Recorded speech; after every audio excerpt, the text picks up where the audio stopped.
ये मेरे पीछे जेईई मेन 2023 का क्वेश्चन है बच्चों, ये हीट टॉपिक का क्वेश्चन है।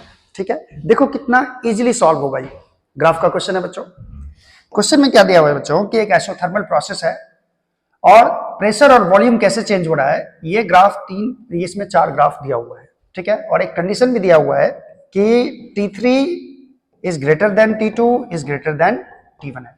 प्रोसेस कैसा है बच्चों? आइसोथर्मल। प्रोसेस कैसा है? आइसोथर्मल। और आइसोथर्मल प्रोसेस में क्या कांस्टेंट होता है बच्चों? T कांस्टेंट होता है सर, T कांस्टेंट।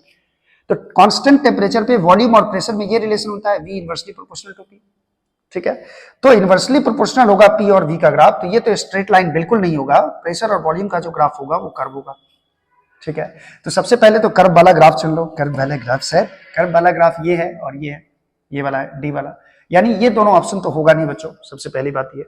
अब इस दोनों ऑप्शन को चेक करना है। प्रेशर P है, ये वॉल्यूम V है, ये ग्राफ T1 टेम्परेचर पे खींचा गया है, ये T2 पे, और ये T3 पे खींचा गया है, ये T1 पे, T2 पे, T3 पे। इसमें क्या करते हैं बच्चों हम लोग, पहले ये ऑप्शन को चेक करते हैं। इसमें एक वॉल्यूम के पैरेलल एक लाइन ड्रॉ कर लेते हैं जहां पे प्रेशर क्या हो जाएगा? कांस्टेंट हो जाएगा। प्रेशर ये है तो इधर की तरफ प्रेशर क्या हो जाएगा? कांस्टेंट हो जाएगा। अब यहां देखो ये पॉइंट को 1 मान लेते हैं, ये ग्राफ को जो कट किया इसको 2 मान लेता हूं। ठीक है, और इस पॉइंट को हम 3 मान लेते हैं। यहां पे वॉल्यूम हो जाएगा बच्चों V1 और यहां पे वॉल्यूम हो जाएगा V2, यहां पे वॉल्यूम हो जाएगा V3। ठीक है, और कांस्टेंट प्रेशर पे आपको पता होगा V प्रोपोर्शनल किसके होता है बच्चों? T के होता है। यानी जैसे जैसे टेम्परेचर बढ़ेगा तो वॉल्यूम भी क्या होगा? बढ़ेगा, या जैसे जैसे वॉल्यूम बढ़ेगा या टेम्परेचर भी बढ़ेगा। अब यहां से आपको साफ साफ दिख रहा होगा V3 बड़ा है V2 से और V2 बड़ा है V1 से। That is V3 is greater than V2 is greater than V1।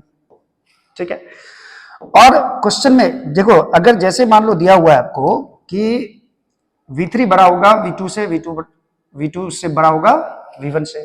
ठीक है, तो यहां पे बच्चों टेम्परेचर देखो कितना दे रखा है T3, तो जैसे जैसे वॉल्यूम चेंज करेगा वैसे वैसे टेम्परेचर भी चेंज करेगा। इसका मतलब T3 is greater than T2 is greater than T1 होना चाहिए।